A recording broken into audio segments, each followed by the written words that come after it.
Okay, please don't bark right when I start. Hi, I'm Josh, and this is Josh's Bookish Voyage, and today I'm going to be giving you my top 10 favorite fiction books of 2021.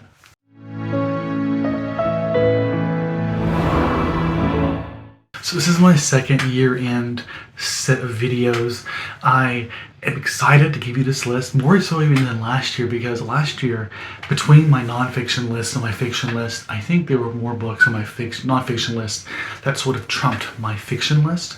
And this year I think it's turned around, where most of my favorites, if I were to put them all in one video, you'd see more fiction surpassing the nonfiction.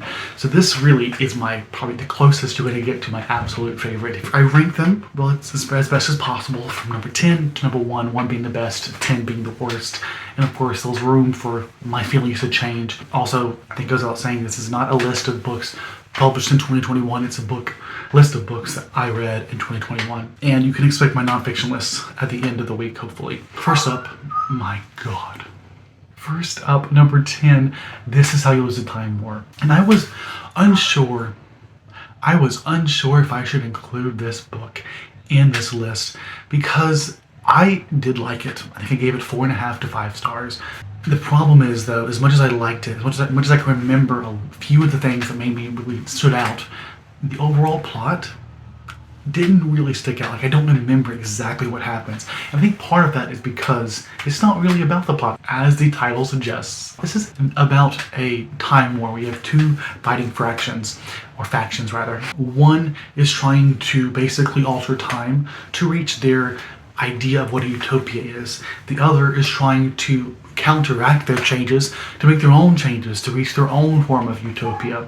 And exactly what they all represent is slowly revealed over time, but how the rules of this world, of the what can be changed and what can't be changed in this type of time travel narrative, isn't always clear. And I think there's a lot of pushback, a lot of dislike about this book because it's a little convoluted, but personally I like it. I like a book that's ambitious when it comes to time travel, a book that's not afraid to take some risk and really get deep into what would happen if I did this, this, and this.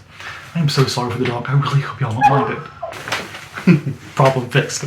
Okay, and so for that reason, like, it did really stand out. But more than that, it was more than just the way in which the time travel was created, which I very much applauded for.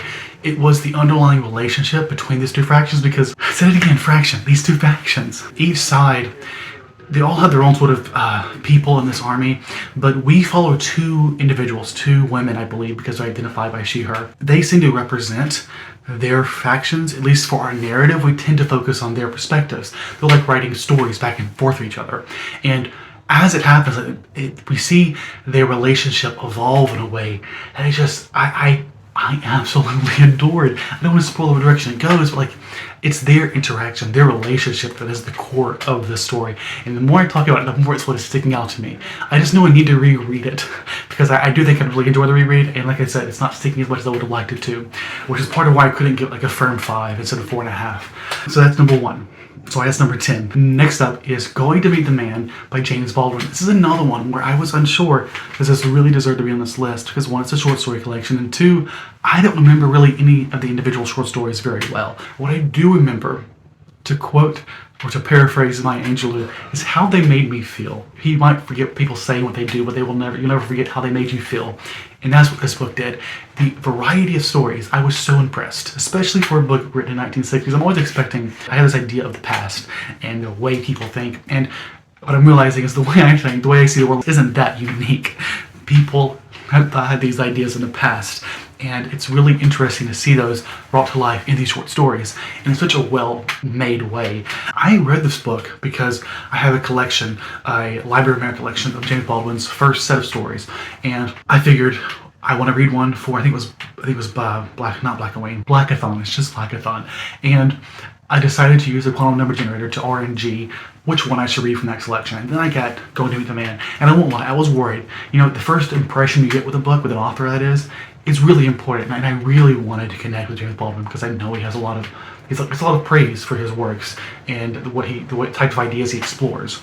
And I wasn't sure if his lesser known work would necessarily strike a chord as well as his other ones would have. But I went ahead and I went into it not knowing what to expect, and little did I know it would be a favorite of the year. I mean, this book, Like, I could reread not time travel. I could reread the short stories, and I'm sure I would love it. It's just, it's underrated. It's not getting enough attention. And now we're, I think, 2 of his books, and so far they've both been amazing books. I think 4.5 to 5 stars both. So I highly recommend this book. It's a great selection of short stories with different variety. They all tend to be non-speculative in nature. They're not like science fiction or fantasy, but there are some darker tones, some darker, not really gothic so much as like just ominous tones. And I really liked it. The one thing that I would have liked more, I think, is I didn't see a single story had to do with queerness. Not that he needs to write about queerness just because he's queer. I just was hoping to get that kind of perspective out of him for this book. More on his queer stories later on in this list. Spoilers. Number 8, When Things Get Dark, edited by Ellen Datlow. This is an anthology on my top 10 list.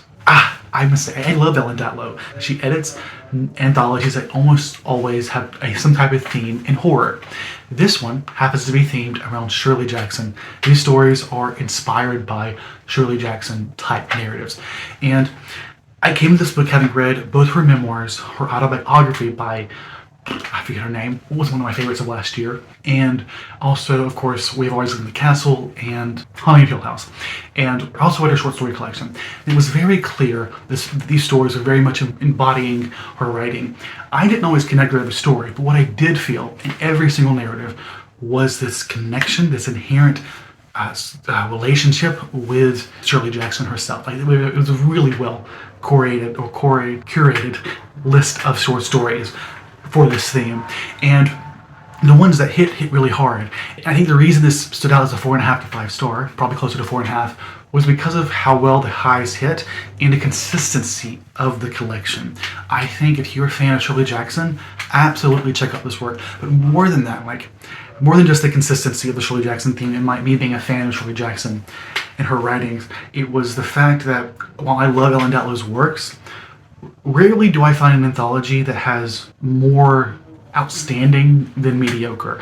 Don't get me wrong, I appreciate the variety. There's always a variety of stories in her story collections, and I like that variety and the ability to sort of figure out what it is I like. But it's hard to set as the favorite when there are so many in there that just don't connect with me.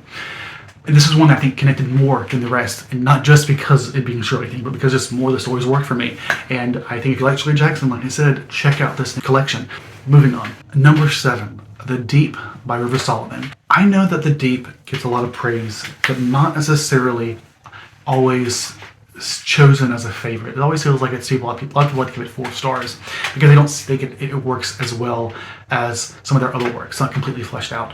And I guess I can see that, but for me, all of the themes that are explored and the milieu which uses to explore that is the setting and the type of narrative, the mermaid narrative that's going on in here, just worked really well. We have a story about this mermaid who is basically responsible for retaining all the memories, all the pain of this group of mermaids. Basically, they were formed from slave women being thrown overboard when being brought over from Africa, and something magical happened to transform them into these mermaids. I feel like the story's split into 2 halves. Half of it being a really good look at this infrastructure that is this society, and the other half being this evolution of our main character, I guess, better appreciating her place and her responsibility in holding these memories, but also her right to individuality and the right to sort of be free of that. The way in which they told the story and the themes that were explored in it just worked really well for me, and made it, I think, a solid 4.5 star. Ends up being on my top 10 list of the year. This was literally the first book I read of the year, and still it stands out. Powerful punch in a little tiny package. Another book, I think 3 or 4 or 5 of these are from January, February, maybe March, which is shocking that these books lasted this long. Next is The Hole, also read in January. This was probably my favorite horror book of the year, which is hard to believe. I'm looking at my list here. It's definitely the highest horror. It's a psychological thriller about a man whose wife dies in a car accident. And in the car accident, he becomes paraplegic. He basically can't move, and he gets taken care of by his mother-in-law. And as the story progresses, what we see is this sort of claustrophobic tale, this man who has no control whatsoever and is being sort of taken care of, or at least in the power of, this woman who we slowly start to realize has something against them, and it's tied into his relationship to his wife, and it's all unfoiled in a way that is so unsettling. It's such a slow build to get you to that point of this intense unsettlement. And when you get to the final conclusion of what the whole is, it's so weird and creepy. And fuck yes, just yes. Thank you. I should also mention this is a translated work. I believe the author is Korean. Oh wait, actually, I just realized there's another horror book on this list that is better than this one. This one would make literally the next one. Number 4, The Between by Tenerife Dew. This one is one I read in October, and I don't know what I'm trying to say here. Clearly, I'm lost for words. This book was released in 1995 or something, and it was recently released this year on audio. The audio was phenomenal. The narrator, phenomenal, very high-end narrator. And this was one that I was actually already planning to read before it was being released on audio. The fact that it was released on audio just made it easier to pick it up and get into it. This book is basically another psychological tale with a little bit of speculative behind it. I guess the other one did it too, but this one felt more speculative. And this one basically is almost science fiction in nature, because at the core of it is about this man who has a near-death experience and then begins to get the impression that he is being, thrust between different realities, each one slightly different than the last. But across all of these realities is this one central terrorist-like figure who is trying to target his family. I think because they're black, or the reason it might be connected to the fact that he can travel between worlds, if that's even real. There's this constant question of, is this real? The threat clearly is real outside of it, like of this man attacking his family. And trying to understand it from his sort of perspective was, again, very unsettling, and it worked really well. And I love the speculative side. I love a good multiverse story, even if it isn't even clear that it is multiverse. I think I'm beginning to realize that I love a good psychological tale. Last year, I'm pretty sure one of my favorite horrors was Head Full of Ghosts, because that was heavily psychological. This year, this one's up there. I think I gave this one because I think I gave it 5 stars when I rated it. I think between the two, I found the whole more unsettling. But overall, The Between was just a better book that worked better for me. Both really close, though, in this list. Oh, shit. My numbers were wrong. That wasn't number 4. That was number 5. Wait. That was number 4. This is number 5. I am so sorry. This is a mess. Number 5, just before number 4, is Giovanni's Room, another James Baldwin. And I was unsure if I should include it here, but I don't have a lot of books that are 4.5 and 5 stars. If I do, like the ones that really stick out are limited. So this list was harder than last year to sort of curate, just because I was unsure of my feeling, trying to think, like, why did I rate this like this? And does it really stand up the test of time? This is one that I read, I actually think it was back in June. I want to say it was Pride Month. This is on my Media Freakout tag, and it was, I think, my favorite book of the year when I said that, because it worked really well. It's a narrative about a U.S. man going to France and meeting a black Frenchman who is queer, and he built a relationship with him. But the problem is this U.S. man has so much internalized homophobia that he is taking actions that, one, does not respect Giovanni, and 2, leads to the ultimate downfall of their relationship, and a bit more. I will end up spoiling it because the entire premise is you start the book out knowing Giovanni is in this position, and this is my fault. And then he's telling his tale. Kind of like the death of David Goji, where you start with the death and you work your way towards it. Or rather, you slip between the now and the then, and they all sort of meet for this bigger picture. And I really like this because of the queer themes, and because of how much I could connect and relate to those internalized homophobic tendencies. And it connected so strongly with me. I think the biggest problem in this book was that there were some comments that were sexist in nature, and I got the impression that Baldwin might have been trying to address those, like basically trying to challenge the patriarchal ideas of the day, but I don't think it was done very well. It makes it hard to recognize that that's what he was doing versus just, perpetuating his own internal sexism. But that said, I've read a great deal of sexist works this year, a lot of them in science fiction, which I've talked about in one of my most recent videos. I'll tag it above and below. And this one, I don't think was nearly as bad as some of those, but still, I think one absolutely worth reading. There's a reason this is a classic. It's so well beloved. Now, number 3 is Detransition Baby, another book that I read in January. This one, wow. I clearly have had different feelings because this one is now above July's room. Dietrich and Baby is a narrative about a trans woman, written by a trans woman, who basically is telling her story of her love life, where she used to be this other trans woman until this other trans woman broke up with her and detransitioned back into presenting themselves as a man. And then they get into a relationship with a cis woman. And then, how much of a spoiler? Then there becomes a dynamic where once he's with this cis woman, he basically, there's a reason I say he because he was presenting himself as a him. He was with this woman and he reaches, something happens that motivates him to say, maybe we should create a trifecta, like a sort of polyamorous relationship of sorts. And the real story is how that dynamic plays out. There's so much going on, and I adored it. It's just the dynamic of these three, of getting in the head of this one trans woman and really getting this perspective was just, I loved it so much. I think it's got a lot of praises this year. Absolutely deserves it. Absolutely check it out if you haven't. It's one of my favorite books of the year. I mean, it's number 3, isn't it? Number 3. That's not an easy feat. Number 2 now. It's number 1 and 2. I won't lie. It was a difficult one to do because number 2 became one of my favorites in the middle of the year when I read it. And that is The Martian Chronicles by Ray Bradbury. And boy, was this a shocker. I did not expect to love this book as much as I did. This book is a set of short stories, but it's also sort of this one cohesive story. Each short story is about America, or the Earth, primarily from an American perspective, going to Mars. And each short story is about this sort of new step along the way, except we get to Mars and there are Martians, and the dynamic between them slowly starts to evolve. And what we see is basically the overarching theme is one of how we colonize and we destroy.